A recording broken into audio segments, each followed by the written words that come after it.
делегации Беларуси, первого заместителя безопасности, за принятие приглашения участия на данном заседании. Такие как международный терроризм. Главу делегации Российской Федерации.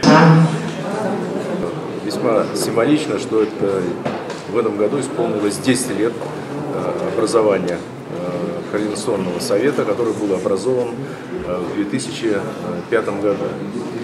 При этом также весьма важным является то, что наше сегодняшнее заседание, оно во многом было посвящено отработке консолидированной позиции наших стран, объединенных этой организацией, организации АДКБ, по подготовке к специальной сессии Генеральной Ассамблеи ООН по наркотикам, которая состоится в 2016 году.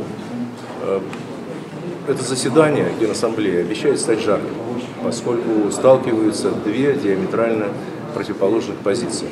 Одна позиция – это приверженность целого ряда, большинства, к счастью, государств, которые выступают за сохранение действующего международного режима по контролю за наркотиками, обусловленной 3 конвенциями ООН. И вторая позиция – это позиция так называемых легализаторов. Позиция легализаторов во многом подпитывается финансовыми теневого банковского сектора, в который ежегодно вливается от 300 до 500 миллиардов долларов ежегодно от реализации наркотиков. Поэтому наша задача, конечно, консолидировать наши усилия, нашу точку зрения на основе платформы, которую, собственно, сегодня мы на 16-м заседании Координационного совета постарались выработать.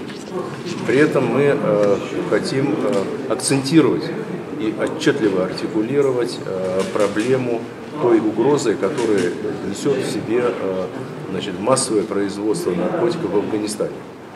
Поскольку на сегодняшний день мы видим регулярное, уже в течение 5 лет, увеличение посевных площадей опийного мака. Сегодня они достигли исторического уровня, свыше 224 тысяч гектаров сельхозземель занято под выращивание опийного мака. Соответственно, в прошлом году рекордного уровня достигло производство опиума, которое достигло почти 6,5 тысяч тонн. Кроме того, мы видим по итогам прошлого года значительно, на 20% выросла урожайность. Если за прошлом году 23 килограмма опиума с гектара снимали, то сейчас уже 28 килограммов опиума с гектара. То есть идет некая селекция, что ли, произрастания опиумного мака для целей наркоиндустрии. Конечно, эта продукция, производимая в Афганистане, она там не остается. Она транзитируется к отдаленным рынкам сбыта.